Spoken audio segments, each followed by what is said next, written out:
ॐ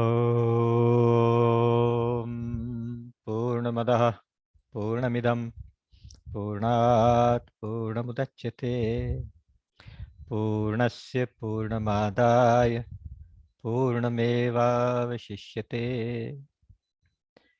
ॐ रामाय रामभद्राय रामचन्द्राय वेधसे रघुनाथाय नाथाय सीताय पतये नमः। श्री राम राम रघुनंदन राम राम, श्री राम राम भरताग्रज राम राम, श्री राम राम रणकर्कश राम राम, श्री राम राम शरणं भव राम राम।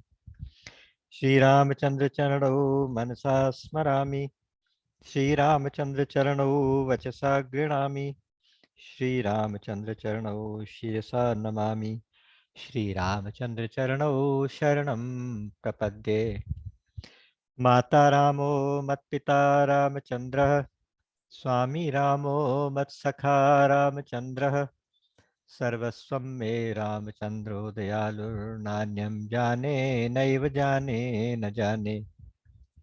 दक्षिणे लक्ष्मणो यस्य, वामे च जनकात्मजा, पुरतो मारुतिर्यस्य तं वन्दे रघुनन्दनम्।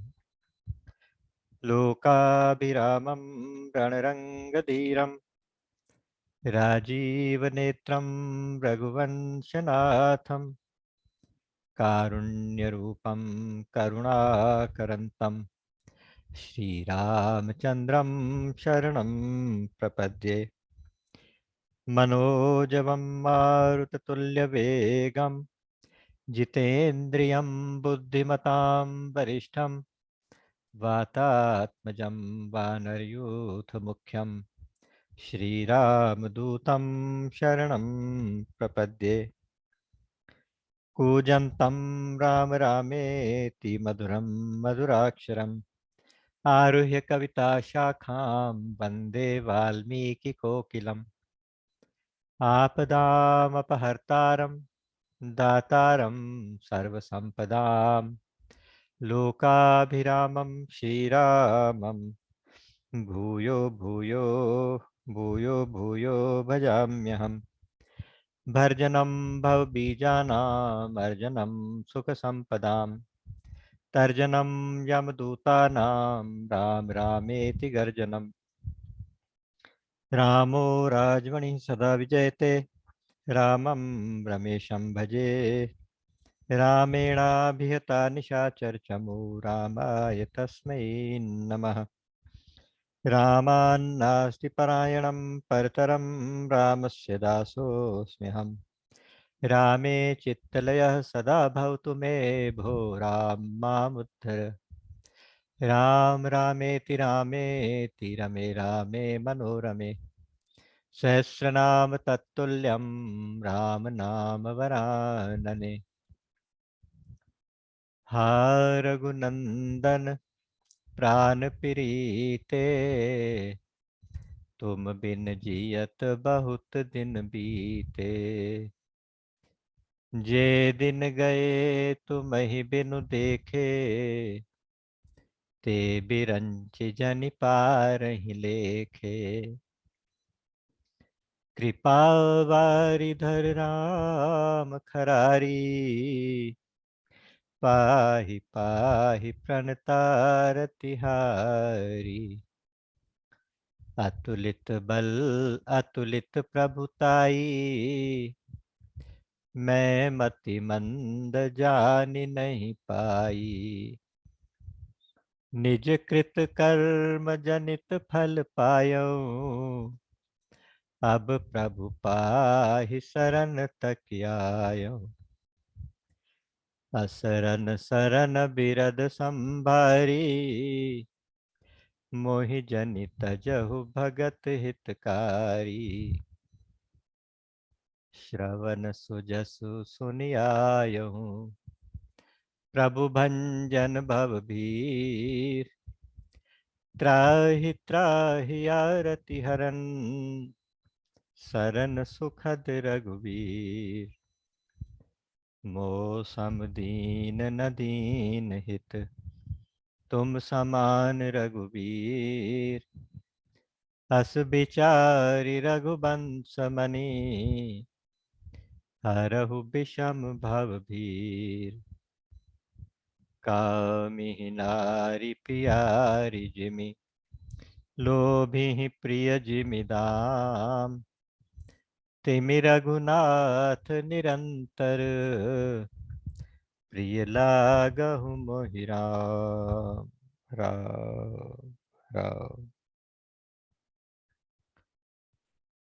तो आज एक बार फिर से थोड़े से एक छोटे से अंतराल के बाद इस सत्संग में हम सब उपस्थित हो पाए, उसके लिए भगवान की कृपा का अनंत कोटि धन्यवाद।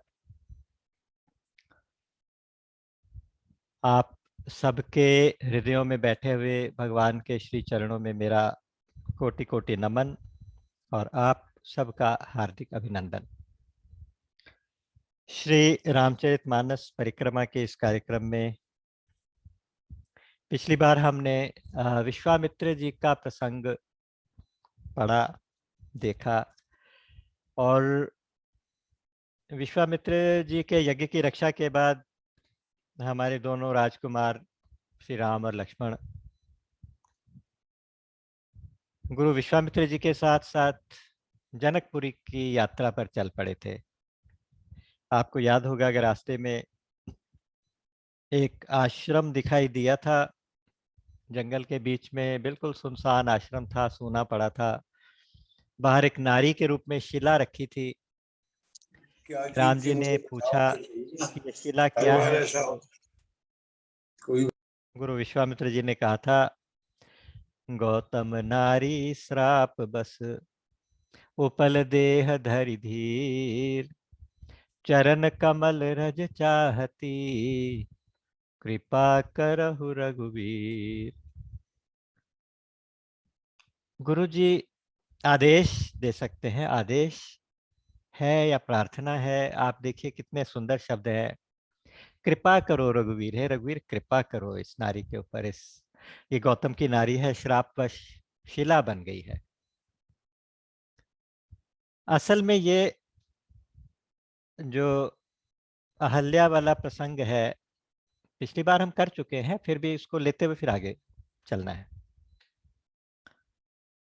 अहल्या वाला प्रसंग मेन रूप से जो मेरी दृष्टि में ऐसा लगता है कि ये भगवान की कृपा का एक कृपा की साइंस बता रहा है। कृपा का एक प्रसंग है, भगवान की कृपा। कृपा से क्या क्या होता है, कृपा से क्या नहीं हो सकता। ऐसी कोई चीज नहीं जो कृपा से नहीं हो सकती। और कृपा कैसे मिले, सबका थोड़ा थोड़ा सूत्र इस बीच में दे दिया गया। रामचरितमानस में जगह जगह कृपा को तो बहुत ज्यादा बातें बताई कृपा के बारे में। एक ऐसा कहा जाता है कि सबसे पहले जैसे कहा था श्री रामचरितमानस में कि बिनु सत्संग विवेक न होई, और राम कृपा बिनु सुलभ न सोई। सत्संग के बिना विवेक नहीं होता और राम कृपा के बिना सत्संग नहीं होता। हम भी यहाँ जब बैठते हैं सत्संग में, सबसे पहले भगवान की कृपा का धन्यवाद करते हैं एज ए रूटीन, क्योंकि बिना कृपा के सत्संग नहीं मिल सकता। आपको चौपाई याद होगी सुंदरकांड की, अब मोहि भा भरोस हनुमंता, बिनु बिनु हरि कृपा मिलहि नहीं संता। बिना हरि कृपा के संत नहीं मिलता, संत के बिना सत्संग नहीं मिलता। सत्संग, संत मतलब सत्संग। तो कृपा से सबसे पहले तो मिलता है सत्संग। सत्संग के बाद आप भजन में लगते हैं तो भजन कृपा से ही होता है। अब प्रभु कृपा करहु एहि भांति, सब तजी भजन करहु दिन राति। अगर संसार से संबंध छोड़कर दिन रात भजन करना है तो भगवान की कृपा को इन्वोक करना पड़ेगा, कृपा को का आवाहन करना पड़ेगा। तो कृपा से सत्संग, कृपा से ही भजन। और भजन में आप क्या करेंगे, कर्म योग, ज्ञान योग, भक्ति योग, जितने भी साधन जो भी बताए हैं वो सारे के सारे कृपा पर आधारित है। आप देखिए कर्म कृपा पर आधारित है। कैसे? आपने सुना होगा जो प्रभु की कृपा भयउ सब काजू, जन्म हमार सुफल भा आजू। कितना सुंदर शब्द है, प्रभु की कृपा भयउ सब काजू। कोई भी कार्य होगा तो भगवान की कृपा से ही होगा। तो कर्म होगा कृपा से। मेरा आपकी कृपा से सब काम हो रहा है। करते हो तुम कन्हैया, मेरा नाम हो रहा है। तो कृपा से कर्म। अच्छा, कृपा से ही ज्ञान। कैसे? तुमरे ही कृपा तुम ही रघुनंदन, जानत भगत भगत उर चंदन। वहां पे कहा सो जान नहीं जही देहु जनाई। भगवान कृपा करके जिसको ज्ञान देना चाहें।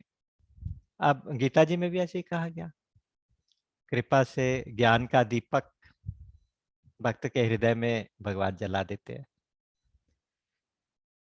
तो कृपा से ज्ञान, कृपा से कर्म और कृपा से ही भक्ति। सुंदरकांड में ले चले, वहां लिखते हैं नाथ भगति अति सुखदायनी, देहु कृपा करी अनपायनी। हनुमान जी प्रार्थना कर रहे हैं, कह रहे हैं कि अपनी अनपायनी भक्ति कृपा करके मुझे। तो भगवान जब भक्ति देंगे तो केवल कृपा से। अच्छा, विभीषण जी भी कृपा करके भक्ति मांग रहे हैं, कृपा के आधार पर ही भक्ति मांग रहे हैं। वहां पे उन्होंने कहा था कि अब कृपाल निज भक्ति पावनी, देव सदा शिव मन भावनी। भगवान शिव को हमेशा अच्छी लगने वाली भक्ति आप, हे कृपालु आप मुझे दीजिए। कृपालु मतलब भगवान का नाम कृपालु वहां इसलिए कहा क्योंकि कृपा से ही भक्ति मिलेगी।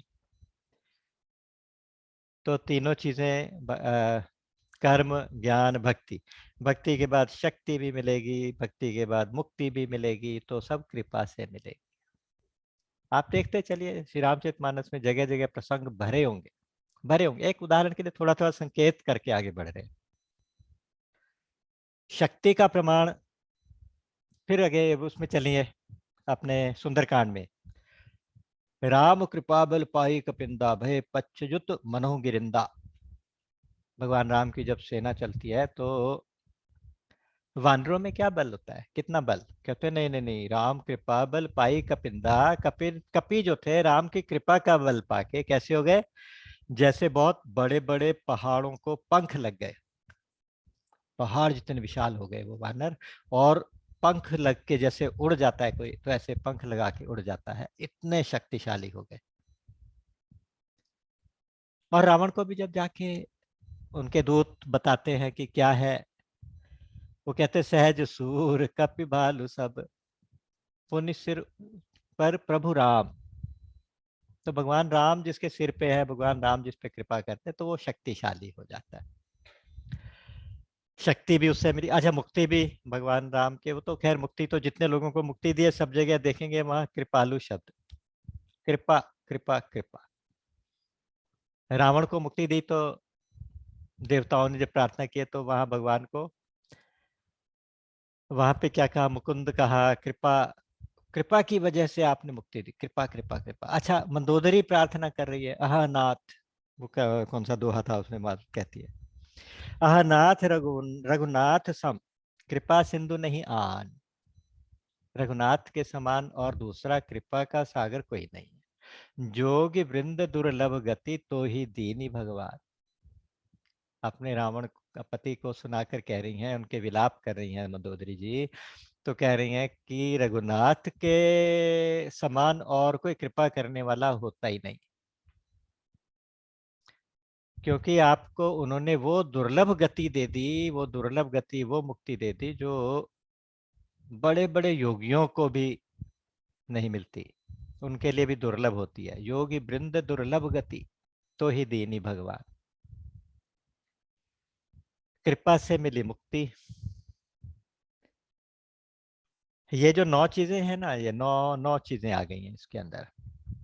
दोबारा से आप देखेंगे तो सबसे पहले सत्संग, फिर हो गया कर्म, ज्ञान, भक्ति, शक्ति, मुक्ति।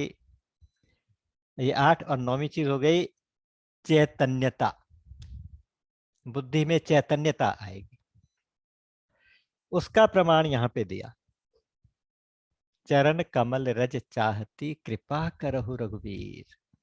अहल्या कौन है? ब्रह्मा जी की पुत्री है। ब्रह्मा जी कौन है? बुद्धि के देवता। तो बुद्धि के देवता की पुत्री कौन हुई? वो हुई बुद्धि। वो बुद्धि गौतम जी के साथ रहती है। गो का मतलब होता है इंद्रियां और तम का मतलब होता है अज्ञान। अगर इंद्रियों में अज्ञान आ जाए तो बुद्धि क्या हो जाती है? उसके कारण जड़ हो जाती है। जड़ हो गई, बुद्धि जड़ हो गई। लेकिन अपराध हुआ है ना, उस बुद्धि से अपराध हुआ, लेकिन वहां पे कुछ छिपाया नहीं। आश्रम के बाहर आके द्वार पे जड़वत, शिलावत, पत्थर की तरह से बैठ गई। पत्थर की तरह से बैठ जाने का मतलब यह कि इतनी दृढ़ता से भजन शुरू कर दिया। और वो भजन इतना कितना लंबा रहा होगा, वो इंतजार कितनी लंबी रही होगी, ये तो एक कल्पना की बात है। लेकिन उसका परिणाम क्या हुआ कि एक संत खुद भगवान को लेके आपके पास आ गए और उनसे आपकी वकालत कर रहे, प्रार्थना कर रहे कि कृपा करो रघुवीर, इसके ऊपर कृपा करो, आपके चरण कमलों की रज चाहती है। और वही हुआ, भगवान राम ने अपने चरणों से छुआया, चरण रज उसके मस्तक पर पड़ी और अहल्या चेतन हो गई, वो बुद्धि चेतन हो गई। और जैसे बुद्धि में चेतना आई तो उसको कर्म ज्ञान भक्ति तीनों का सार पता चल गया। इस स्तुति में देखिएगा, आराम से पढ़ के देखिएगा। एक एक स्तुति में अगर बहुत विस्तार से जाने लगेंगे तो बहुत मुश्किल हो जाएगा, क्योंकि हमारा परिक्रमा का जो ये सिलसिला है, हम परिक्रमा कर रहे हैं हिंट देते हुए, कुछ थोड़े थोड़े संकेत देते हुए आगे बढ़ते चलेंगे। उनको ज्ञान भी हो गया, रावण रिपु, उनको पता चल गया कि रावण के शत्रु हैं। ज्ञान कैसे हो गया? भक्ति मिल गई, जुगल नैन जलधार बही, इतनी भक्ति के कारण दोनों नैनों से जल बरस रहा है। और प्रार्थना कर रही हैं, कितनी सुंदर प्रार्थना कर रही हैं। फिर कहती हैं कि मुझे और कुछ भी नहीं चाहिए, जन्म जन्म बस आपकी भक्ति चाहिए, चरण कमल की भक्ति चाहिए। जैसे आपको याद होगा, गोस्वामी जी ने एक लिखा कि चहो न सुगति सुमति संपत्ति कछु, रिद्धि सिद्धि सकल बड़ाई, हेतु रहित अनुराग राम पद, बड़े अनुदिन अधिकाई। सुगति नहीं चाहिए, सुमति नहीं चाहिए, संपत्ति नहीं चाहिए, रिद्धि नहीं चाहिए, सिद्धि नहीं चाहिए, बहुत बड़ा यश बड़ाई नहीं चाहिए। तो क्या चाहिए?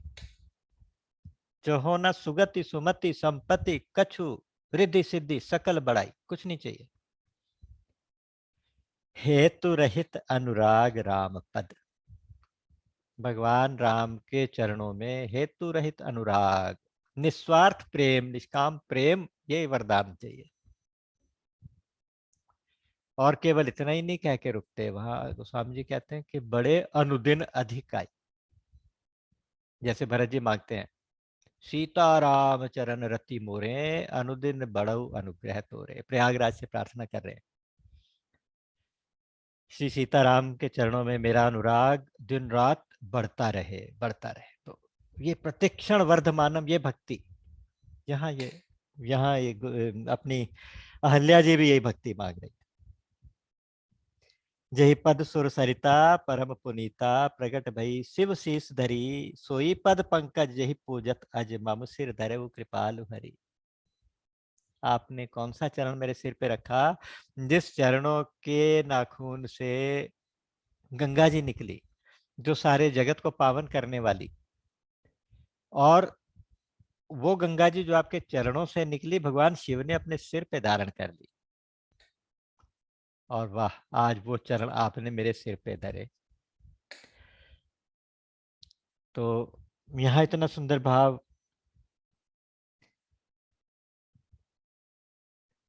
कहते विनती प्रभु मोरी मैमति भोरी, नाथ न मांगो बर आना। हे प्रभु, मेरी बुद्धि बहुत भोरी, भोली है, और बस इतनी विनती है कि मैं और कोई वरदान नहीं मांगती, पद कमल परागा रस अनुरागा मम मन मधुप करे पाना। मेरा जो मन रूपी भंवरा है वो आपके चरण कमलों के रस का पान करता रहे, बस, है ना, वो अनुदिन बढ़ता रहे।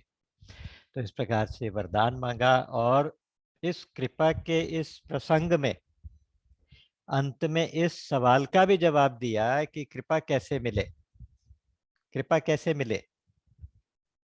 पीछे एक बार क्या है कि मन क्रम बचन छाड़ी चतुराई, भजत कृपा करि हहि रघुराई। कृपा कैसे मिलती है? मन क्रम वचन छाड़ी चतुराई। मन से, कर्म से, वचन से चतुराई छोड़ दो, सिंपल भाव से भगवान के चरणों में आ जाओ, बस भगवान को शरणागत, भगवान की शरण में आ जाओ और भगवान को अपना सब कुछ समर्पित कर दो। अपने पुण्य, पाप, कर्म, ज्ञान, भक्ति सब कुछ भगवान को दे दो। जो आज तक साधन किया सब कुछ भगवान को सौंप दो, जैसे शर्वंग जी ने किया था। जोग जप यज्ञ जप तप व्रत कीना, सो देई भगति बर लीना, सो प्रभु देई भगति बर लीना। सब कुछ दे के भक्ति से, भक्ति का वरदान मांग लिया भगवान से कि हमें ये सब अब क्या करना है, आपकी भक्ति चाहिए बस। और कृपा का सूत्र यहाँ पे अंतिम दोहे में क्या कहा? आस प्रभु दीन बंधु हरि, कारण रहित दयाल, तुलसीदास सठ ते ही भजो, छाड़ी कपट जंजाल, छाड़ी कपट जंजाल। कपट जंजाल छोड़ के, कपट छोड़ के, धोखेबाजी पाखंड छोड़ के, दंभ छोड़ के, अहंकार छोड़ के, बस केवल भगवान का भजन करें, भगवान की शरण हो जाएं, उससे कृपा मिलेगी। कृपा मिलेगी तो सातों चीजें जो आपको चाहिए, जो 9 की 9 चीजें, सब कुछ आपके पास आ जाएगी। बुद्धि भी चैतन्य हो जाएगी, और जो चैतन्य बुद्धि है वो भगवान का भजन करने में समर्थ होगी। हमारी बुद्धि संसार के इंद्रियों के सुखों के कारण जड़ हो गई है। उस जड़ता को दूर करने के लिए भगवान से प्रार्थना करें कि भगवान अपने चरण, चरण कमल रज चाहती। क्योंकि जब ये मैं ये वाला जब दोहा पढ़ता हूँ तो ऐसा लगता है कि भगवान से हम यही प्रार्थना हम कर रहे हैं कि हमारी जो बुद्धि है ना, ये श्रापवश जड़ हो गई है, और जड़ता के कारण इसको जड़ चीजें अच्छी लग रही है, जड़ के साथ संबंध जुड़ गया है। तो आपके चरण कमलों की रज चाहती है ये बुद्धि पे, प्रभु कृपा करो, आप अपने चरण कमलों की रज दे दो, चरण कमलों का प्रसाद हमें दे दो। तो इस प्रकार अहल्या जी का उद्धार हुआ। अहल्या जी अपने पतिलोक चली गई खुशी खुशी। और यहाँ लिखते हैं, चले राम लक्ष्मण मुनि संगा, गए जहां जग पावनी गंगा। यहाँ एक भाव संतों से सुना था, वो कहते हैं कि आज भगवान चले हैं तो आज भगवान ना उदास है। उदास क्यों है? गुरुजी कहते हैं कि क्या बात है बेटा, आज उदास क्यों हो? तो कहते हैं, गुरुजी आपकी आज्ञा से मैंने चरणों से उस शिला को छुआया, वो तो ऋषि पत्नी निकली। और ऋषि पत्नी को पैरों से छुआ देना कितना बड़ा अपराध हो गया मेरे लिए। एक क्षत्रिय अगर किसी ब्राह्मणी के सिर पे पैर रख दे तो कितनी बुरी बात है। अब मुझे ये पाप मेरा कैसे धुले? भगवान लीला करते, भगवान को क्या पाप पुण्य क्या। तो गुरु जी मुस्कुरा के बोले, चलो चलो पास में गंगा जी है ना, उसमें स्नान करो, सारे पाप धुल जाएंगे। आपको मालूम है गंगा जी में पाप करने से कहते हैं कि शारीरिक, वाचिक, मानसिक 10 प्रकार के पापों से छुटकारा होता है। 10 प्रकार के पाप धुल जाते हैं। अलग अलग विद्वानों ने उनके नाम बताए कि शारीरिक कौन कौन से, मानसिक कौन कौन से। बस ये समझ लीजिए कि हमारे जितने भी संभव पाप हमारे हैं वो गंगा स्नान से धुल जाते हैं।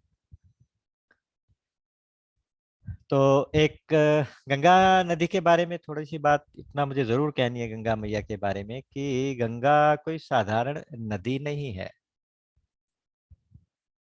आप गंगा किनारे बैठें, गंगा जी के बहते जल को देखें तो ऐसा लगता है कि ये पिघला हुआ ब्रह्म बहता जा रहा है, ब्रह्म द्रव बहता जा रहा है, द्रव की फॉर्म में, लिक्विड फॉर्म में ब्रह्म बहता जा रहा है। और उसमें इतनी गहराई, इतनी शांति और इतनी स्पीड है कि आप मिनटों में ध्यान लग जाता है वहाँ। वैसे तो किसी भी नदी के साथ ऐसा हो सकता है, लेकिन गंगा के साथ कुछ भाव जल्दी जुड़ जाते हैं। गंगा जल साइंटिस्ट्स ने जो रिसर्च की है उसके अकॉर्डिंगली आज तक रियल कारण पता ही नहीं चल पाया। बहुत सारी थ्योरीज आ गई हैं, लेकिन गंगा का जल कभी खराब नहीं होता, क्यों नहीं होता, उसमें बैक्टीरियोफाज होता है, बैक्टीरिया को खा जाता है, वगैरह वगैरह बहुत सारी थ्योरीज है। लेकिन जो आध्यात्मिक थ्योरी है वो ये कहती है कि गंगा हमारी माँ है, गंगा भारत की पहचान है, गंगा हम हर भारतीय के लिए संस्कृति का प्रतीक है।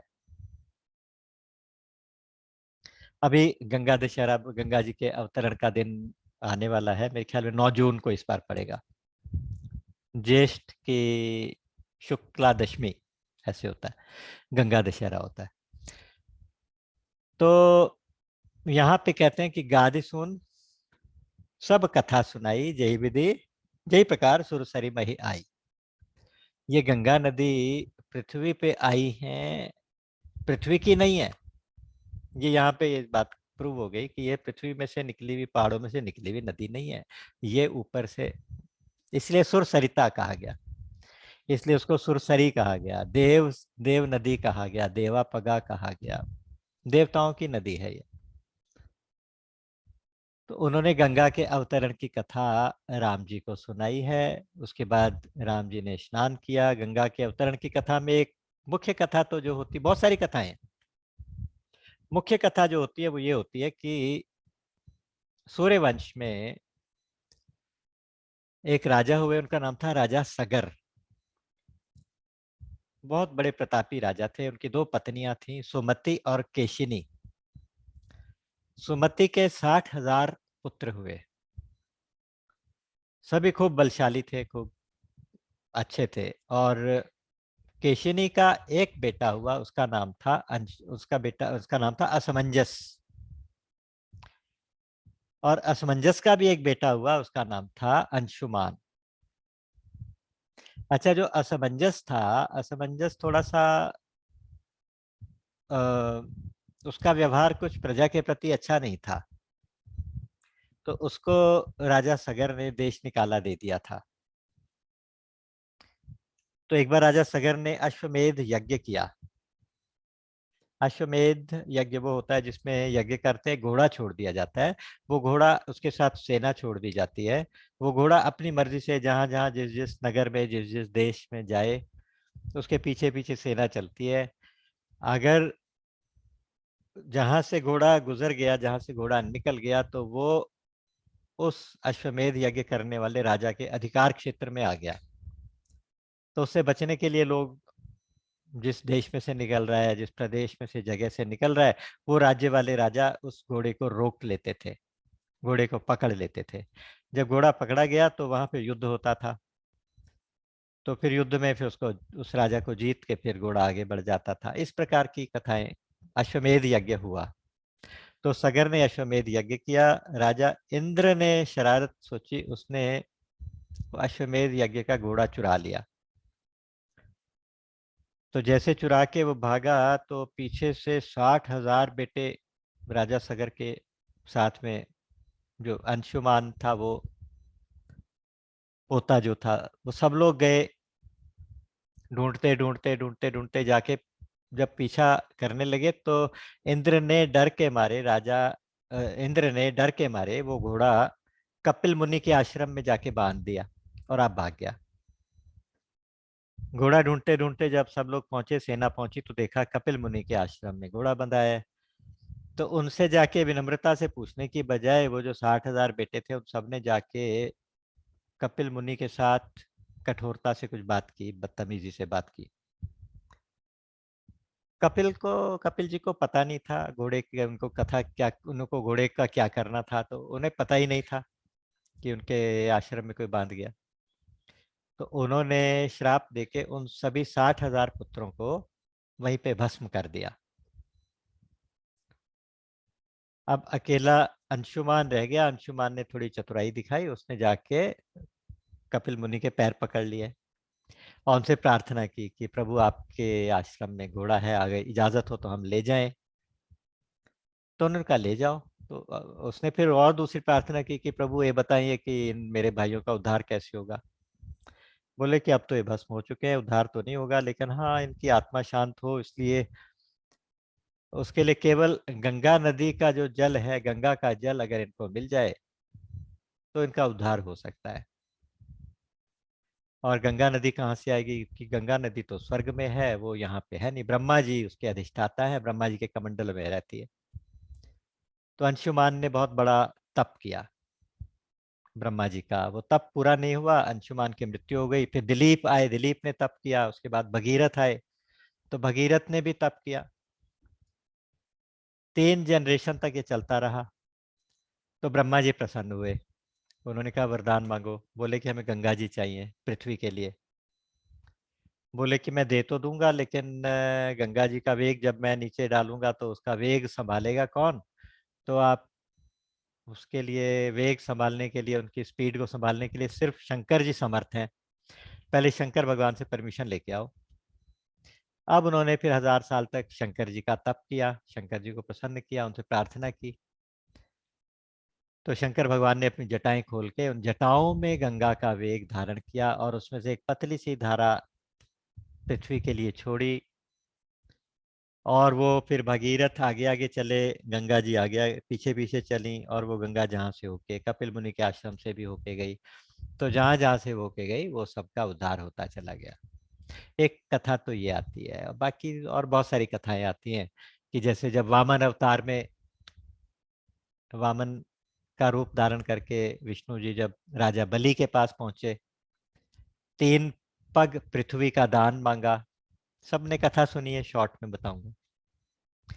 तो उन्होंने जब अपना कदम आगे बढ़ाया तो पहला ही कदम ब्रह्मांड को फाड़ के वो बाहर निकल गया, और उसके फटने से बाहर से जल आया। उस जल से भगवान के चरण का अभिषेक हुआ, और चरण का अभिषेक होके वो जल जो था ध्रुव लोक को चला गया।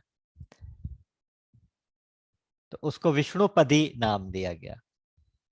विष्णुपदी फिर बाद में गंधमादन पर्वत पे आई, हिमालय पे आई, वो इस तरह से नीचे फिर।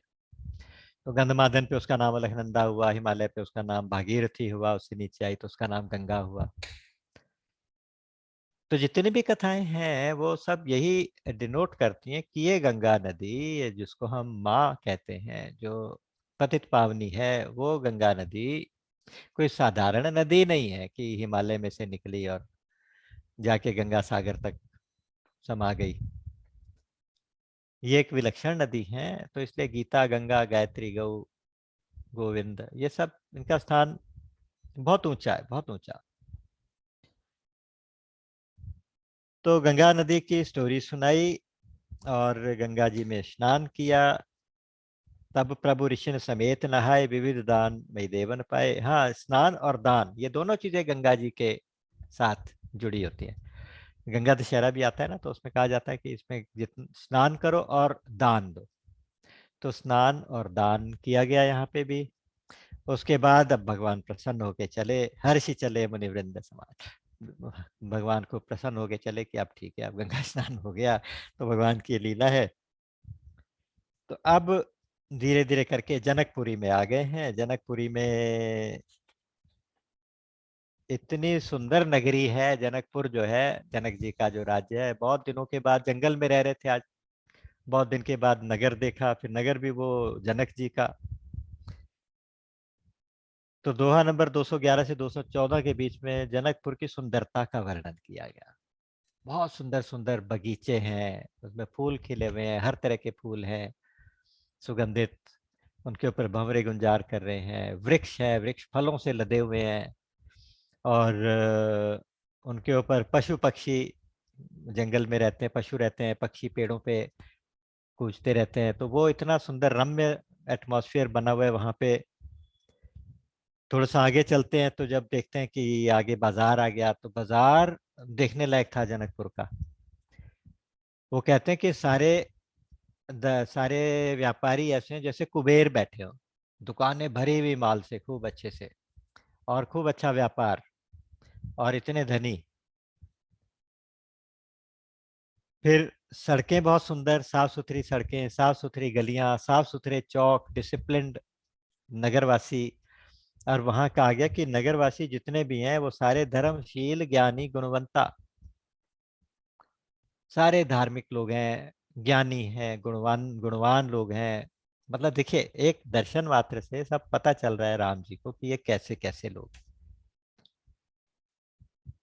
वो तो ऐसे निकलते जा रहे हैं उस बाजार में से, बाजार देखते चले जा रहे हैं, लेकिन उनको देख के पता चल रहा है कि बाजार में बिजनेस कैसा होगा, दुकानें कैसी होंगी, दुकानदार कैसे होंगे, कितने रिच होंगे, कुबेर जैसे धनी दिखाई देते हैं।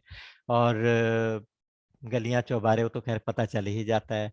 फिर जब आगे चल के देखते हैं तो वहाँ महल, जहाँ पे राजा और उनके परिवार के लोग रहते हैं, जनक जी का महल देखते हैं। इतना सुंदर महल है, कहते हैं कि उसमें दरवाजे, इतने बड़े बड़े द्वार, किले जैसे, और इतने मजबूत दरवाजे बने, जैसे वज्र जैसे दरवाजे वहां पे दिखते हैं, कुलिश समान वज्र जैसे दरवाजे।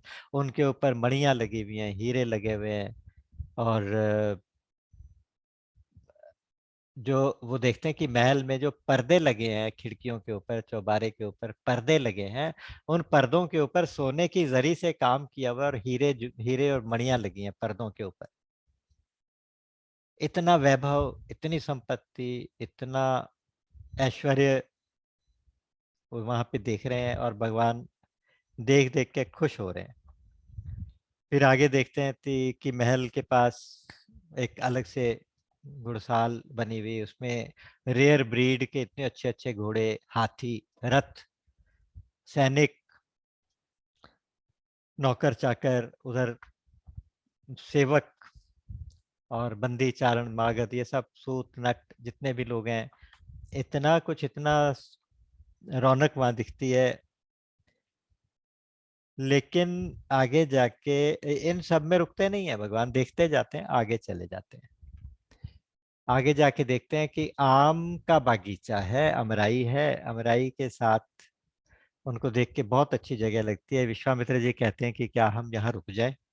तो राम जी कहते हैं कि गुरु जी जैसे आपकी आज्ञा। तो उस अमराई के पास जाके वो रुक जाते हैं। पास ही नदी है, वहां से जल की व्यवस्था भी है, वो सब कुछ है, तो वो वहां जाके रुक जाते हैं। लेकिन जैसे ही जनक जी को पता चलता है कि महामुनि विश्वामित्र पधारे हैं, तो वो अपने मंत्रियों के साथ, सैनिकों के साथ, अपनी जो सिक्योरिटी होती है उनकी, उन सबको साथ लेके, और विश्वामित्र महामुनि के दर्शन करने जाते हैं। अब यहाँ विश्वामित्र जी तो बैठे हैं, लेकिन जो राम और लक्ष्मण है वो आसपास घूमने फिरने निकल गए थे, थोड़ा सा आसपास की साइट सीइंग करने के लिए, कि यार कितने पेड़ पौधे हैं वहाँ पे, वाटिका है छोटी सी, तो वो देखने के लिए चले गए थे। तब तक विश्वामित्र जी ने जाके उनको, जो जनक जी ने जाके विश्वामित्र जी को प्रणाम किया, और इतने ही में क्या हुआ, थोड़ी देर बैठे, हालचाल पूछा गया एक दूसरे का, तो इतने ही में थोड़ी देर में राम लक्ष्मण वापस आ गए। अच्छा, राम और लक्ष्मण ये ऐसी जोड़ी हैं, ऐसे इतने सुंदर हैं, इतने सुंदर हैं कि उनके सौंदर्य के आगे एकदम से पहला हथियार उनके पास यही है, सौंदर्य। और उनका व्यक्तित्व, उनकी जो एक आभा है, एक ऑरा है, इतना ज्यादा इफेक्टिव है कि जैसे ही वो घुसे तो अनायास सब लोग उठ के खड़े हो गए। तो विश्वामित्र जी ने मुस्कुरा के उनको अपने पास बुलाया और अपने साथ बिठा लिया। अच्छा, यहाँ जनक जी की हालत खराब हो गई देखते ही। जनक जी महाज्ञानी है। जनक जनक जी ब्रह्मानंद में रहने वाले हैं।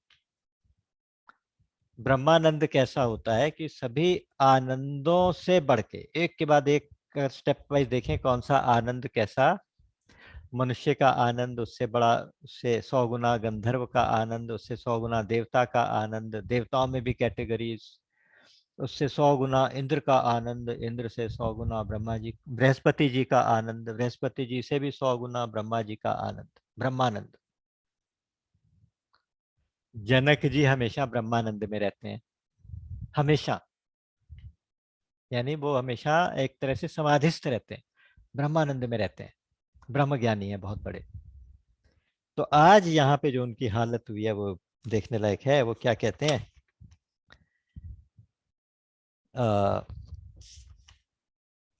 बहुत सुंदर है। इस चौपाइयाँ पढ़ के ही बोलूंगा मैं, याद तो होती है सबको, लेकिन यहाँ पे कहते हैं, श्याम गौर मृदु बयस किशोरा, लोचन सुखद विश्वचित चोरा।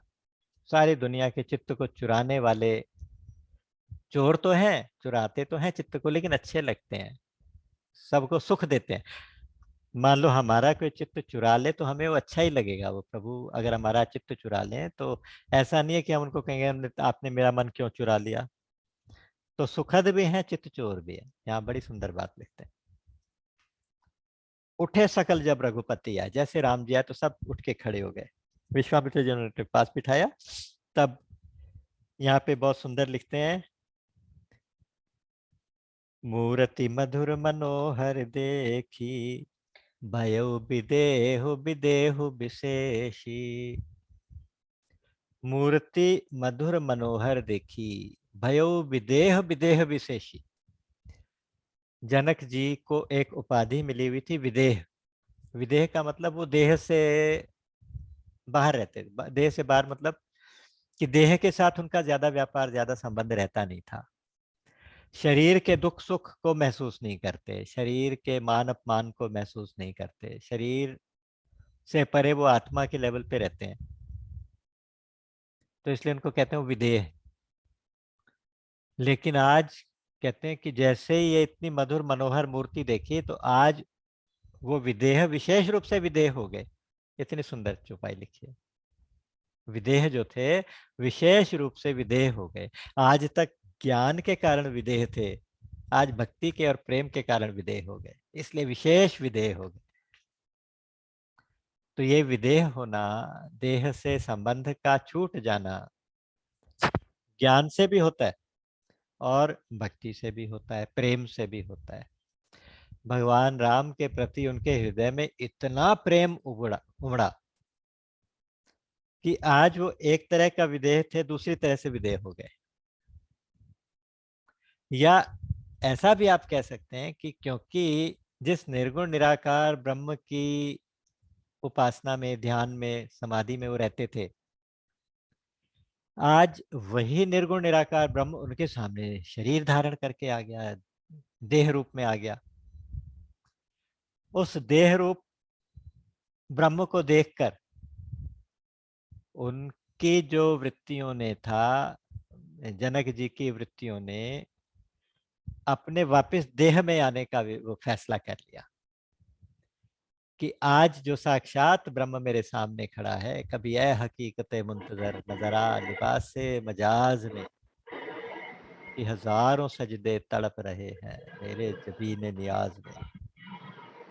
उसमें कहते हैं कि ए परम तत्व कभी तू, ये एक मुसलमान शायर का लिखा हुआ शेर है कि ये परम तत्व तू कभी तो साक्षात साकार रूप में मेरे सामने आ जा। तो मेरी इस गर्दन में, मेरे इस सिर में हजारों सजदे तड़प रहे हैं तेरे आगे झुकने की, मतलब मेरे हजारों सजदे, हजारों बार तेरे सामने झुकने के लिए मैं तड़प रहा हूं, तो कभी एक साक्षात रूप से मेरे सामने आ जा। तो आज उस विदेह के सामने, विदेह जनक जी के सामने, ब्रह्मज्ञानी जनक के सामने देह रूप से ब्रह्म आ गया। अब वो, अगर वो अभी भी निर्गुण निराकार के ध्यान में रहेंगे तो ये वाला अपॉर्चुनिटी मिस कर जाएंगे। तो आज वो ऐसे विदेह हुए कि वो अपने इस देह में आके भगवान का रस आस्वादन कर रहे हैं, उस मूर्ति का आनंद ले रहे हैं, दर्शन का आनंद ले रहे हैं। बहुत सारे भाव हो सकते हैं कि विदेह, विशेष विदेह कैसे हो गए। तो मेन रूप से तो ये है कि जो निर्गुण निराकार ब्रह्म के कारण विदेह थे, आज सगुण साकार के कारण विदेह हो गए। क्योंकि जब भक्ति अपनी चरम पर पहुंचती है तो वो भी प्रभु के साथ एकाकार हो जाती है। जब भक्त की भक्ति चरम पे पहुंचती है, अपनी एक्सट्रीम पे पहुंचती है, प्रेम जब एक्सट्रीम पर पहुंचता है, तो उस एक्सट्रीम प्रेम के कारण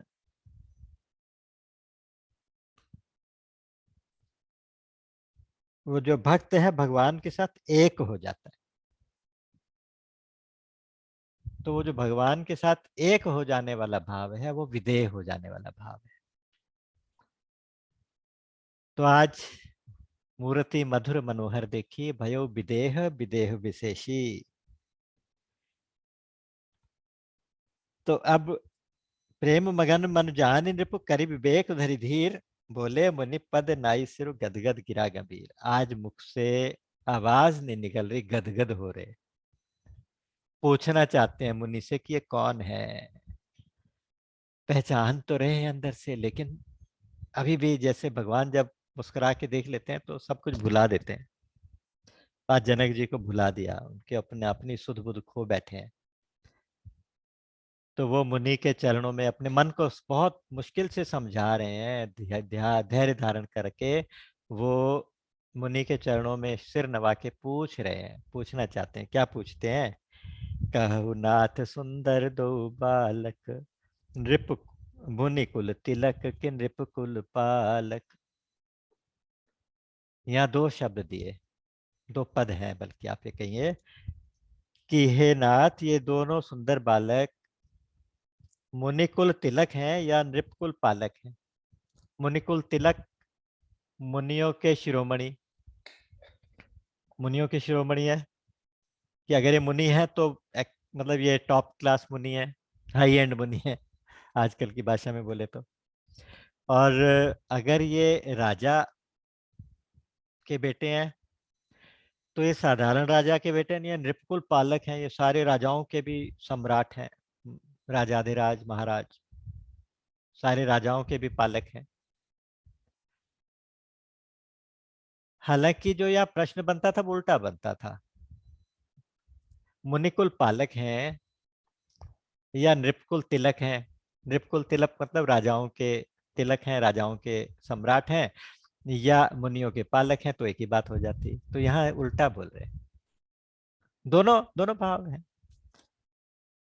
ये कहते हैं कि ये क्या नर नारायण है या ब्रह्म और जीव हैं दोनों, क्योंकि इन दोनों का आपस का स्नेह देख के लगता है ब्रह्म और जीव का जैसे संबंध होता है ऐसा संबंध है। क्या एक ब्रह्म ये दो शरीर धारण करके आ गया है? सब कुछ तो जान गए, सब कुछ तो पहचान गए, लेकिन आज पहचानने के बाद भी एक झीना सा पर्दा है जो विश्वामित्र मुनि जी से वो हटवाना चाहते हैं। कहते हैं कि उसके, मैं ऐसे ही नहीं कह रहा ये वाली बात, क्योंकि उसके पीछे एक कारण है। कारण ये है कि इन्हीं देख मन अति अनुरागा, बरबस ब्रह्म सुख ही मन त्याग।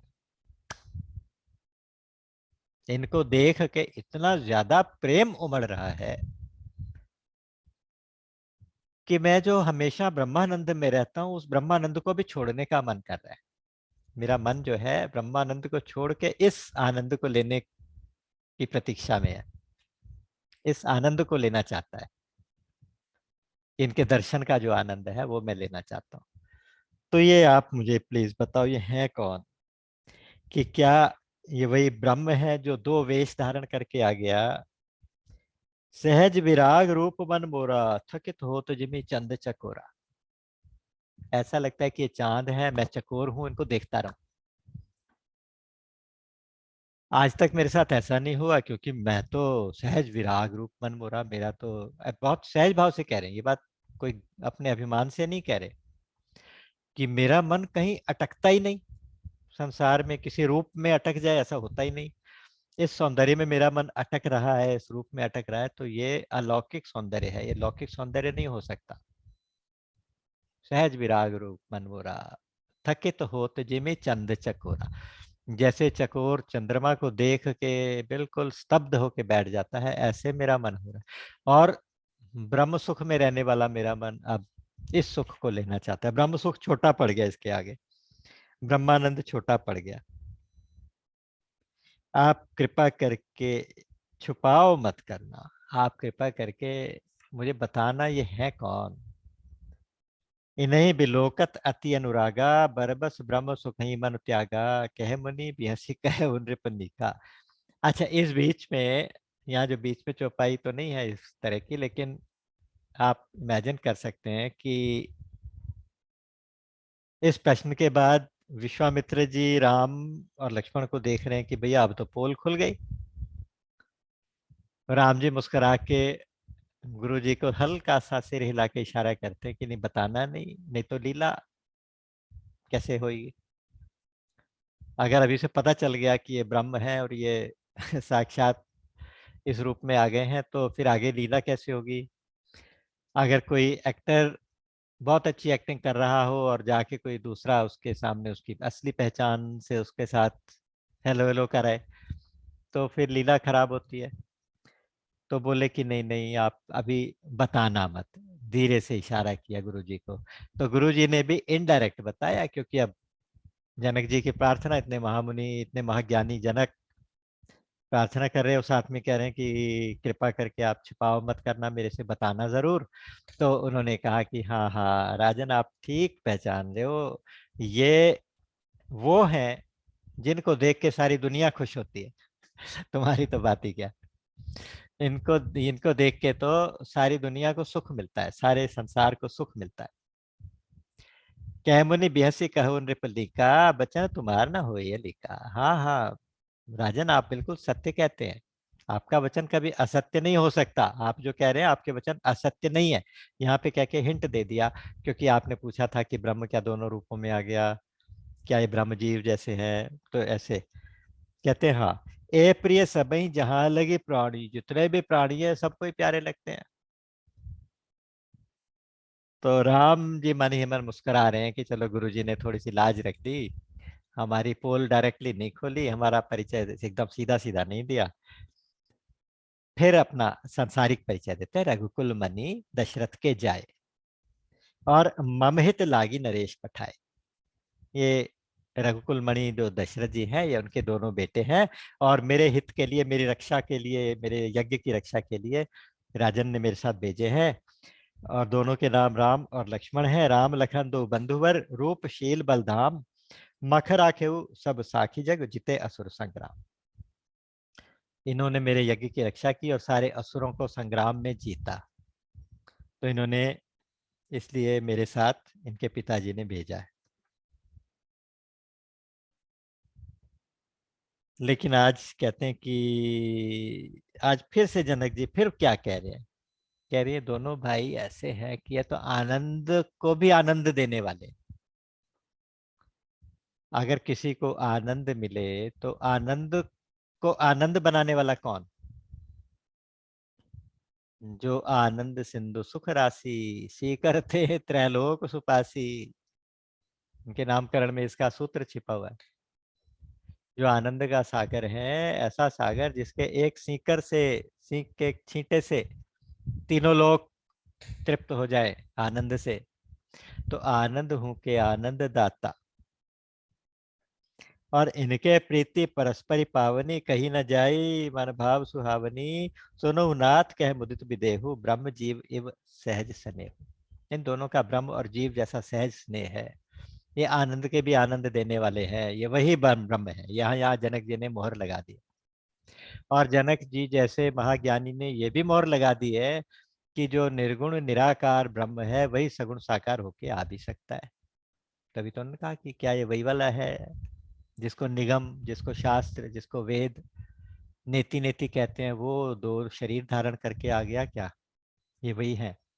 यहाँ फिर से कह रहे हैं, उनका राम लक्ष्मण है, दशरथ ने मेरे लिए भेजे हैं, इन्होंने मेरे असुरों से मेरी रक्षा की है। कहते नहीं नहीं, ये तो आनंद के भी आनंद धाम कुछ और है, और ये तो ब्रह्म जीव जैसे लग रहे हैं मेरे को। तो अब उन्होंने कहा कि नहीं ऋषिवर, आप हमारी प्रार्थना स्वीकार करिए कि आप हमारे शाही अतिथि हो जाए, क्योंकि हम आपको यहाँ नहीं रहने देंगे।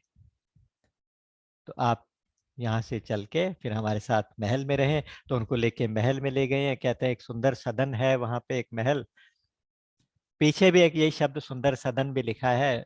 पता नहीं ये भाव संतों का भाव है, सत्य के नहीं, पता नहीं। वहाँ कहते हैं कि जब जनकपुर का वर्णन हो रहा है, महल बताए कि जनक जी का महल ऐसा और ऐसे, वहाँ एक बहुत सुंदर सी निवास सुंदर सदन, सीता जी का जो निवास है वो सुंदर सदन है, बहुत सुंदर घर है वो भी सीता जी का निवास, वो भी अद्भुत अलौकिक है। तो यहाँ पे कहा कि एक सुंदर सदन में उनको ठहरा दिया। सुंदर सदन साधारण शब्द भी हो सकता है कि सुंदर से महल में ठहरा दिया, और ये भी हो सकता है कि उस सुंदर सदन के एक कोने में ठहरा दिया, एक किसी पार्ट में ठहरा दिया। तो ये आप कल्पना अपने आप करें कहाँ भगवान जी रहे होंगे।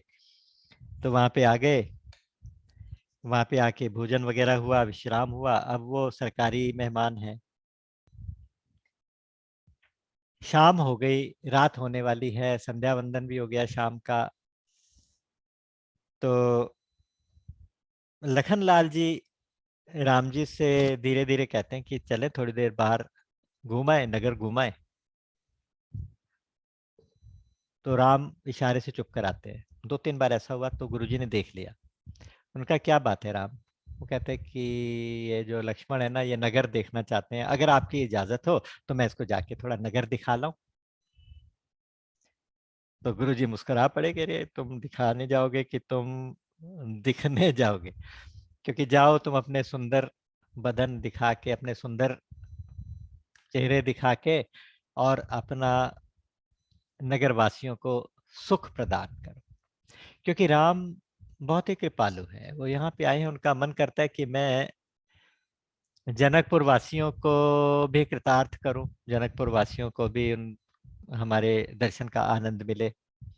तो इसलिए लखनलाल का बहाना लगा के, लक्ष्मण जी का बहाना लगा के वो जाना चाहते हैं। तो यहाँ पे क्या, जाई देखी आबहु नगर, सुख निधान दो भाई, करऊ सुफल सबके नयन, सुंदर बदन दिखाई। जाओ दोनों भाई नगर देख के आओ, और अपने सुंदर मुखड़े को दिखा के नगर वासियों को कृतार्थ करो। जाओ। इजाजत मिली तो ये घूमने चले। और आज जैसे ही वो दोनों घूमने चले, तो जो घूमने जो वहाँ पे को बालक लोग थे, बालक उनके पीछे पीछे झुंड बना के चल पड़े, बच्चे जो थे। और बहाने से कोई उनको हाथ लगाता है, कोई उनसे बात करना चाहता है। और जो और नगरवासी हैं वो उनको दर्शन करते हैं, और उन दर्शन को करते ही देखते रह जाते हैं, देखते ही रह जाते हैं। इतना सुंदर भगवान का झांकी होती है। तो यहाँ पे बहुत सुंदर उन्होंने कहा। अच्छा, यहाँ 3 प्रकार के लोग इनके दर्शन करते हैं भगवान के।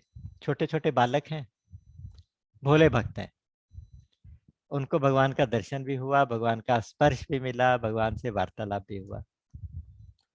और जो प्रौढ़ लोग हैं, जो मैच्योर लोग हैं, उनको भगवान का दर्शन हुआ, सुख मिला, आनंद मिला, लेकिन उनसे वार्तालाप वगैरह नहीं हुआ। ये ज्ञान मार्गी संत हैं। फिर जैसे बाजार में घूमने निकले, तो दोनों तरफ मकान हैं, मकानों के नीचे दुकानें बनी हैं, और ऊपर के छज्जों से ऊपर के अटारियां बनी हुई हैं सुंदर सुंदर। उनमें से नारियों ने, नगर की नारियों ने दर्शन किए, ऊपर से दर्शन किए। क्योंकि जैसे ही वो बालक नगर में घूमने निकले, शोर मच गया कि इतने सुंदर बालक, इतने सुंदर राजकुमार 2 आए हुए हैं, विश्वामित्र के साथ जनकपुरी में आए हैं, और देखो देखो दर्शन कर लो।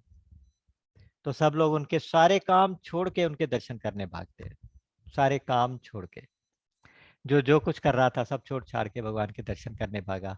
और जो महिलाओं ने ऊपर से दर्शन किए अटारियों में से, और क्योंकि भगवान सीधे जा रहे हैं, वो दर्शन करना चाहती हैं अच्छे से, तो ऊपर से फूल फेंकती है, पुष्प वर्षा हो रही है। और पुष्प वर्षा, जब फूल ऊपर जाते हैं तो भगवान ऊपर करके देखते हैं, तो उनको भी दर्शन हो जाते हैं। तो यहाँ इतना सुंदर वर्णन उन्होंने किया। यहाँ एक चीज बहुत सुंदर है ना। सीता जी की 8 सखियां कही जाती हैं, अष्टधा प्रकृति होती है। उन सखियों के नाम भी हैं, जैसे राधा जी की 8 सखियां होती हैं, ऐसे सीता जी की भी, किशोरी जी की 8 सखियां हैं। नारियां आपस में वार्तालाप कर रही हैं, एक कुछ कह रही है, दूसरी कुछ कह रही है, तीसरी कुछ कह रही है। और मजेदार बात क्या है, गोस्वामी जी का चमत्कार देखिए, यहाँ 8 तरह के डायलॉग। तो इसलिए संतों ने कहा कि ये अष्ट सखियों का वार्तालाप है, ये 8 सखियां जो आपस में कह रही हैं। तो कैसे कैसे, पहली कहती कि अरे अरे देखो कितने सुंदर हैं ये दोनों, तो बहुत सुंदर है। पहला जो कमेंट है वो ये है कि तो बहुत सुंदर राजकुमार हैं, एक गौर वर्ण है, एक श्याम वर्ण है, और इतनी सुंदरता हमने कभी नहीं देखी। हमने तो मंदिरों में भगवान के दर्शन किए, देवताओं के दर्शन किए, अब किससे इनकी तुलना करें? भगवान विष्णु से? नहीं नहीं, विष्णु के तो 4 हाथ, अजीब सी शक्ल, है ना, 4 हाथ वाले तो वो सौंदर्य खत्म हो गया, क्योंकि ये ह्यूमन ब्यूटी जो होती है, 2 हाथों वाली, 2 पैरों वाली, वो तो फिर रह गई। अच्छा, ब्रह्मा जी जैसे? नहीं नहीं, ब्रह्मा जी के 4 मुख, वो भी अजीब से लगते हैं। शिव जी के 5 मुख, अजीब सा श्रृंगार, और नेत्र, अग्नि नेत्र, वो भी नहीं। ना ये ब्रह्मा जैसे, ना विष्णु जैसे, ना शिव जी जैसे। कामदेव सबसे सुंदर होता है, तो क्या कामदेव जैसे? कहते हैं अरे रे छोड़ो, कामदेव ऐसे सैकड़ों कामदेव इसके ऊपर न्यौछावर, सैकड़ों कामदेवों से भी ज्यादा सुंदर। तो पहली तो उनका ये वर्णन कर रही है, पहली सखी। तो दूसरी सखी उनका इंट्रोडक्शन देती हैं, देखिए कितनी भक्त हैं, लेकिन ज्ञान, ये भक्त भक्तों की पहचान है, ये ज्ञानी भक्त हैं ये सारे। तो कहती है अरे ये महाराज दशरथ है कौशलाधीश, ये उनके बेटे हैं। एक का नाम राम है जो सांवले वाले हैं, एक का नाम लक्ष्मण है। और राम की माता कौशल्या है, लक्ष्मण की माता सुमित्रा है। इतना कुछ बता रहे। माताओं के नाम भी सुने। जब राम देखते हैं कि हमें यहाँ कौन पहचान गया, एकदम देखते ऊपर, ऊपर देखते तो ऊपर से पुष्प वर्षा करती है, उनको दर्शन के आनंद मिलता है। तीसरी सखी कहती है कि अच्छा, वही बताती है कि इन्होंने, ये विश्वामित्र जी के साथ कल ही आए हैं, और इन्होंने विश्वामित्र के यज्ञ की रक्षा की है, बहुत बड़े बड़े असुरों को मारा है, इतने वीर भी है, केवल सुंदर ही नहीं है, वीर भी है। तीसरी सखी कहती है कि अरे देखो ये जो सांवला वाला है ना, ये तो सीता जी के लायक, हमारी किशोरी जी के लायक वर है। अगर जनक जी इनको देख लें तो वो अपने प्राण भी छोड़ दे, इनको फटाफट उनके साथ विवाह कर दे। चौथी सखी कहती है कि अरे क्या बताए, वो दर्शन कर चुके हैं, उन्होंने पहचान भी लिया है, लेकिन वो अपना प्राण छोड़ने वाले नहीं है। जनक जी ने जो प्रण कर लिया है कि जो धनुष को तोड़ेगा उसी से शादी होगी, तो वो इस प्रण को तोड़ने वाले नहीं है। तो पांचवी सखी कहते कि अरे नहीं नहीं, विधाता चाहेंगे तो विवाह इसी से होगा, यही होगा, इस बहाने हमें भी दर्शन होंगे, क्योंकि नहीं तो इनके दर्शन तो कितने दुर्लभ है, नहीं तो हम कहाँ इनके दर्शन, इतना सौभाग्य हमें कहाँ मिलेगा। तो इनका दर्शन, इनका विवाह यही होना चाहिए, हम विधाता से प्रार्थना करती हैं, और अगर ये विधाता चाहेंगे तो यही होगा। और इस बहाने फिर कभी किसी ना किसी बहाने ये आया करेंगे और हमें इनके दर्शन हुआ करेंगे। तो फिर छठी कहती है कि हाँ हाँ हाँ, इसी में हम सबकी भलाई है, बस सब मिलके ना भगवान से प्रार्थना करो कि इनका विवाह यहीं हो जाए, दोनों राजकुमारों का यहीं हो जाए। उन्हें अभी नहीं पता कि ऐसे दो और भी है, दोनों का विवाह यहीं हो जाए। आपस में प्रार्थना कर रही है, आपस में एक दूसरे से बातचीत कर रही है। तो सातवीं को चिंता हुई, वो थोड़ी सी उदासी से बोली कि अरे अब लेकिन बात यह है कि राजा अपना प्राण तो छोड़ेंगे नहीं, जब धनुष टूटेगा नहीं तो विवाह कैसे होगा। और ये तो इतने कोमल लगते हैं, इतने सुकुमार लगते हैं, कोमल लगते हैं, अब ये धनुष कैसे तोड़ो? धनुष तो बहुत कठोर है, उस कठोर धनुष को ये कैसे तोड़ेंगे? नहीं तोड़ेंगे तो इनसे विवाह कैसे होगा? तो फिर आठवीं सखी समझाती है नहीं नहीं नहीं, ये देखने में चाहे जितने सुकुमार दिखे, इनका प्रभाव तो बहुत स्ट्रांग है, बहुत बड़ा प्रभाव है। इन्होंने एक ही बाण से ताड़का को मार दिया, मारीच को एक ही बाण से 100 योजन दूर फेंक दिया, सुबाहु को एक ही बाण से मार डाला, जला डाला। तो अच्छा, केवल इतना ही नहीं, इन्होंने पैर छुआ के अहिल्या का उद्धार किया। ये कोई साधारण बालक नहीं है, ये साधारण बालक नहीं है। जैसे हमारी किशोरी जी साधारण स्त्री नहीं है, ऐसे ये दोनों राजकुमार जो साधारण बालक नहीं है। तो इसलिए इनके प्रभाव को याद करके इस बात पे विश्वास रखो। तो इस प्रकार से 8 सखियां आपस में बातचीत कर रही हैं और राजकुमार आगे बढ़ते जा रहे हैं। यहाँ पे बहुत सुंदर एक दोहा लिखा है, ये हर्षई बरसई सुमन, सुमुखी सुलोचन वृंद, जाहि जहां जह बंधु दो, तह तह परमानंद। दोनों भाई जहां जहां से गुजरते हैं वहां परमानंद का सागर उमड़ने लगता है। जो आनंद सिंधु सुख राशि, उसी करते त्रैलोक सुपासी। कितने भाग्यशाली रहे होंगे वो नगरवासी, कितने भाग्यशाली रहे होंगे वो लोग जो साक्षात राम लक्ष्मण का दर्शन कर रहे हैं इस तरह से।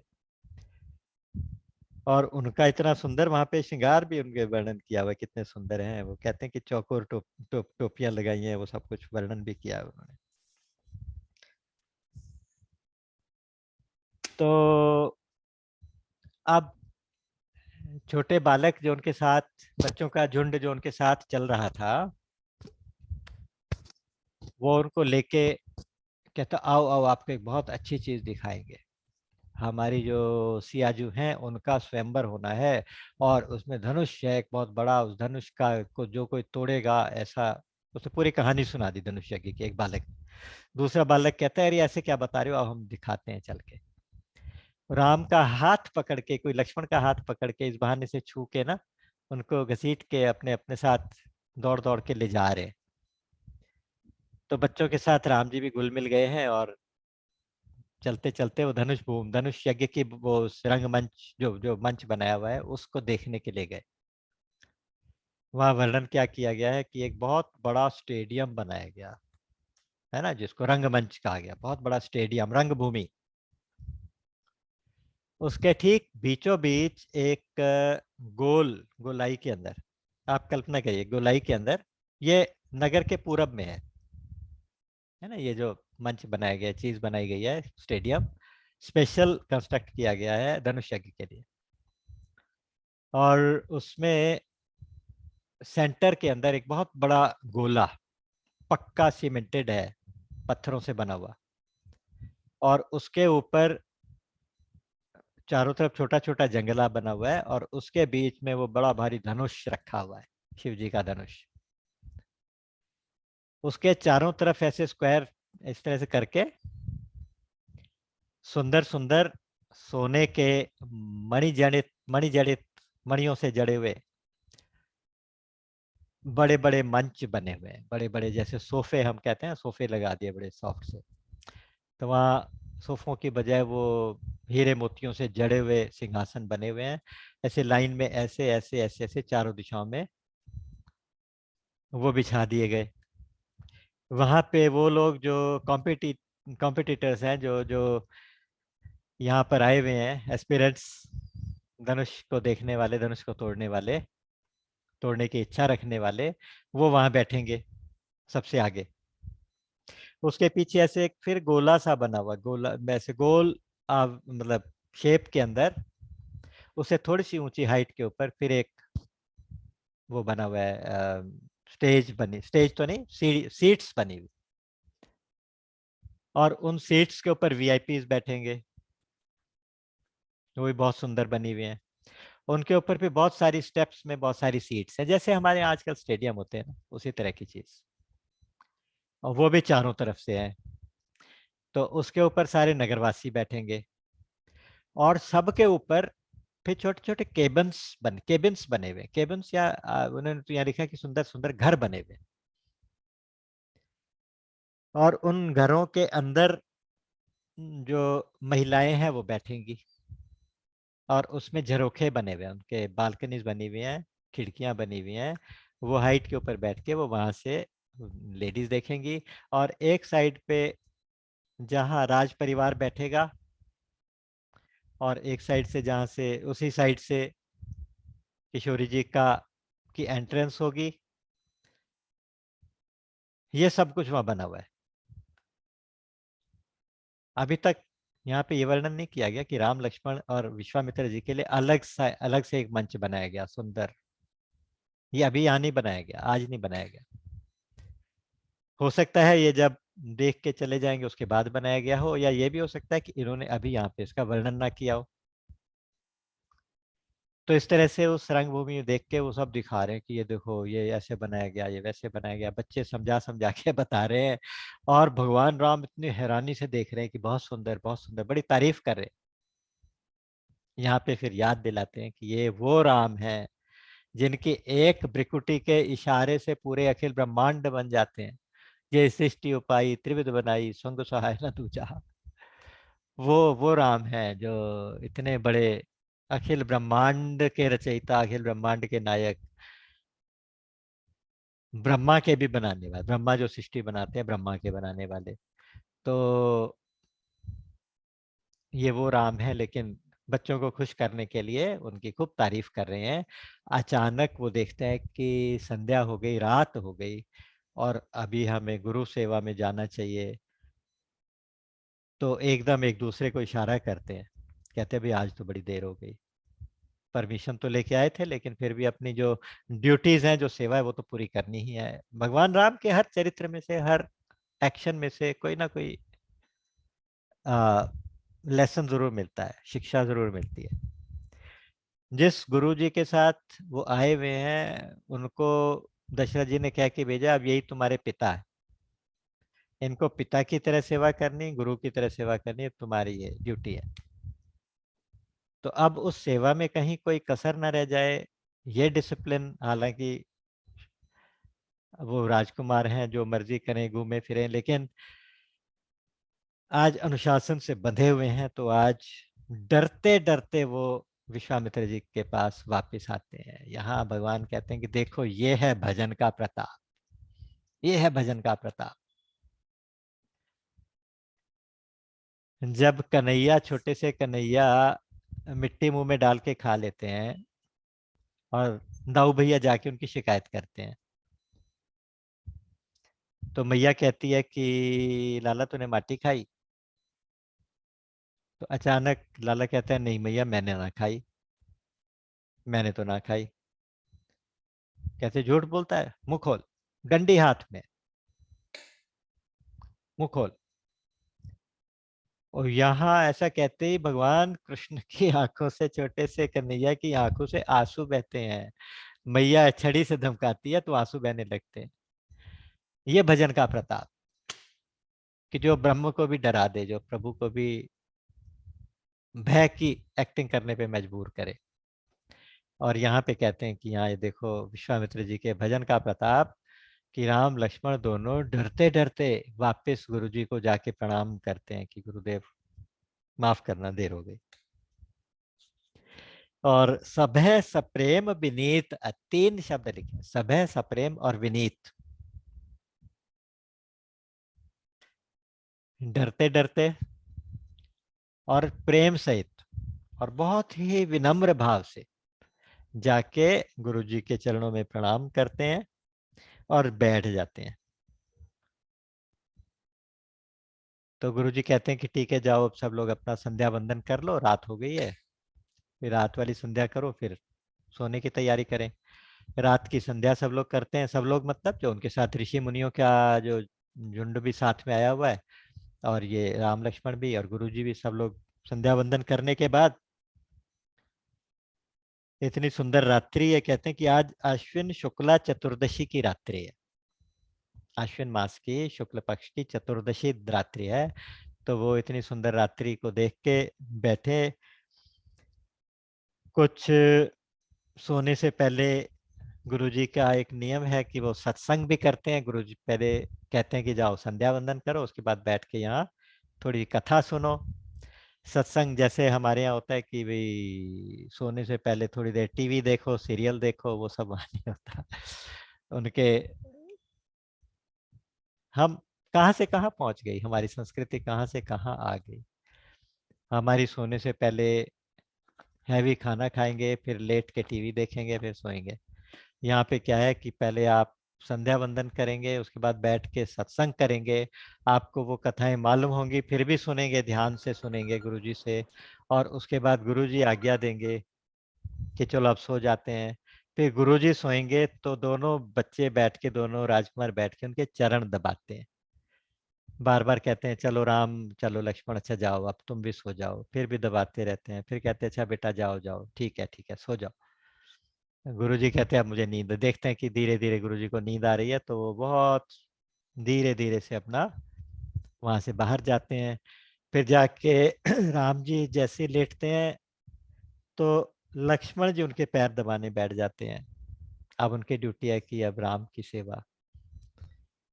फिर राम जी बार बार उनसे कहते हैं, तो जब बार बार कहते हैं तो फिर लक्ष्मण लाल जी जाके भी लेट जाते हैं। यहाँ पे सबका सोना लिखा, लक्ष्मण जी का लेटना लिखा, लक्ष्मण जी का सोना नहीं लिखा। तो इस प्रकार से सब लोग जाके सो जाते हैं। अगले दिन उठे लगन निशि विगत सुनी, अरुण शिखा धुनि कान, गुरु ते पहले ही रघुपति जागे राम सुजान। ये एक, यहाँ भी एक मर्यादा का क्रम है। सुबह मुर्गे की बांग सुन के लक्ष्मण लक्ष्मण जी सबसे पहले जागे, और लक्ष्मण जी के बाद राम जी जागे, फिर राम और लक्ष्मण के बाद गुरु जी जागे। पहले लक्ष्मण जी का सेवा का, लक्ष्मण जी सेवक हैं राम जी के, तो वो उनके बाद सोते हैं, उनसे पहले जागते हैं। राम लक्ष्मण दोनों गुरुजी की सेवा में है, तो गुरुजी से पहले जागते हैं, बाद में सोते हैं। ये एक नियम, मर्यादा का नियम है। तो यहाँ कहा गया कि गुरु ते पहले ही जगतपति राग जागे राम सुजान। 226 से लेके 236 तक 226 से 236 बहुत ही मधुर, बहुत ही रम्य, बहुत ही अलौकिक प्रसंग है। यहाँ पे भगवान राम और जानकी जी का प्रथम दर्शन, एक दूसरे का प्रथम दर्शन, पुष्प वाटिका प्रसंग इसको कहते हैं। जनक जी की पुष्प वाटिका है वहां पे। अगले दिन जब सुबह उठते हैं तो शौच इत्यादि करके गुरुजी की सेवा में जाते हैं, जाके उनको प्रणाम करते हैं और गुरुजी से अनुमति लेके पूजा के लिए कुछ फल फूल और पत्ते जो जो चाहिए होते हैं, जैसे पत्ते बिलपत्र चाहिए, तुलसी दल चाहिए, दूर्वा चाहिए, और फूल चाहिए, कितने तरह के फूल सब उनको मालूम है, कौन सी पूजा में क्या क्या फूल गुरुजी यूज करते हैं, वो सारे फूल चाहिए। तो वो लाने की ड्यूटी राजकुमारों की है। वो कहते हैं कि गुरुजी हम फूल फल ले आए, फूल पत्ते ले आए। वो कहते हैं ठीक है ले आओ। तो उनसे इजाजत लेके पूछ के कि वाटिका किधर है। अब सरकारी मेहमान है, शाही मेहमान है, तो नेचुरली उधर ही अंदर ही उनके एक शाही पुष्प वाटिका है, उस वाटिका के अंदर जाते हैं। लेकिन यहाँ भी मर्यादा का पूरा ध्यान है।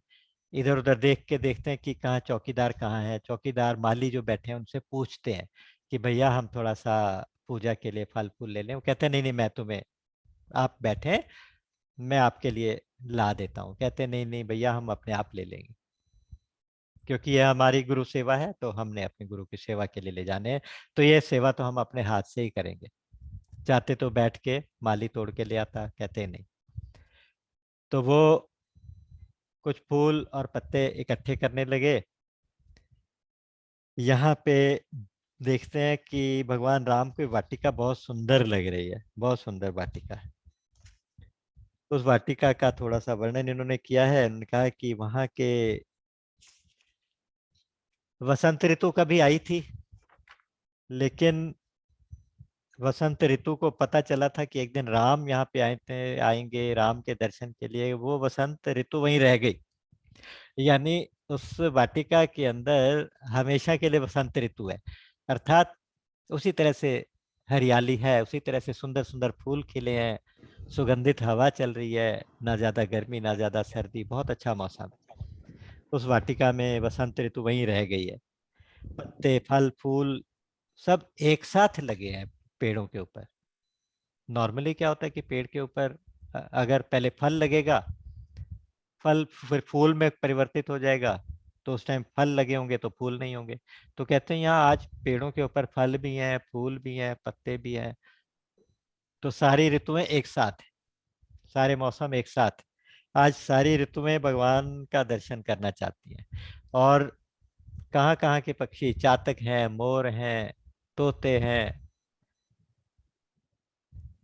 चकोर, चातक, तोते, मोर, चकोर, ये सारे जितने सारे हैं। सरोवर है वहां पे, एक बहुत सुंदर बना हुआ एक सरोवर है।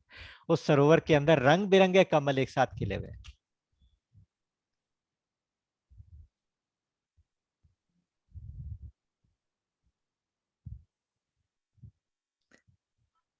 राम।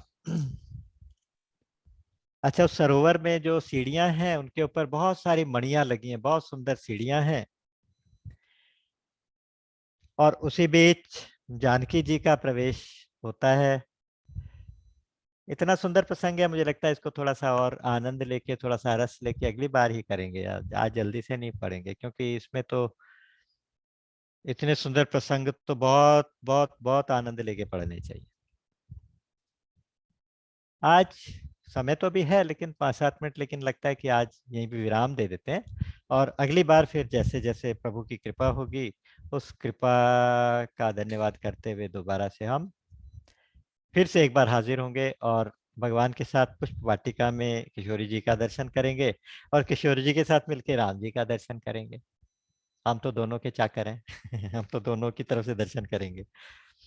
तो आप लड़के वालों की तरफ से, लड़की वालों की तरफ से, हम तो दोनों की तरफ से। तो अगली बार फिर इसी प्रसंग को आगे से उठाएंगे, यानी शब्दों के साथ। राम अमित गुण सागर, था कि पावहि कोई, संतन सन जस किछु सुनेऊ, तुम ही सुनायऊ सोई। बोलिए गीता गोपाल की जय, सच्चिदानंद भगवान की जय। डॉक्टर साहब श्री राधे राधे। राधे राधे।